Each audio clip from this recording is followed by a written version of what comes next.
With just one school year left for the Tech High School in St. Cloud, the future of that building remains to be seen.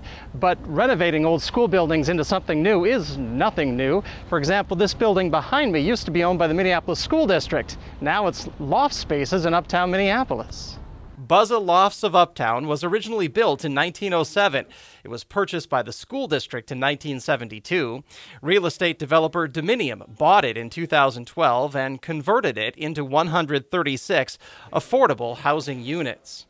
Claire Vander Eyck is a tech grad in 2005 and a development associate for Dominium. She says retrofitting old buildings is a growing trend as people move back closer to downtowns. One of the ways that we can make our downtowns and our main streets interesting is by blending both the historic buildings with new construction and creating some interesting dynamics between the two. And in order to do that, oftentimes the original use of the building, it doesn't make sense anymore. Vander Eyck says one of the challenges of remodeling an old building is that if you use historic tax credits, that requires the approval of the State Historic Preservation Office, which makes a recommendation to the National Park Service. She says it's not so much laws, but more guidelines on how the building can be changed.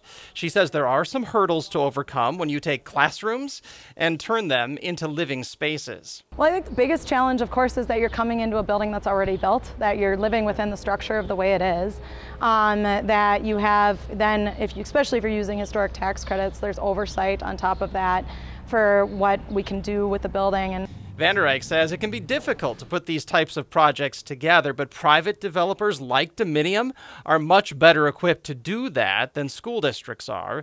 She says that she can see the appeal of potentially transforming the 1917 Tech building into housing. I think that downtown St. Cloud particularly is incredibly walkable, right adjacent to the school, has a lot of opportunities, connectivity for people to get around and enjoy themselves, lots of different retail and restaurant options, and that's similar to on a block-by-block basis to what we have here in Uptown.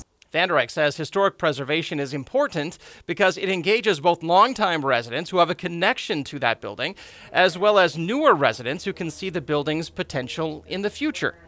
Vander Eyck says renovating old buildings like Tech provide a lot of benefits to a community. In actuality, these projects per capita can end up being less expensive. They generate more jobs. They have a tendency to bring more people to the areas, to be more photogenic, more intriguing pedestrian-wise. She says her company tries to renovate at least one old building into affordable housing units each year, and she says a lot of developers are doing these types of projects now. Jim Maurice, WJON.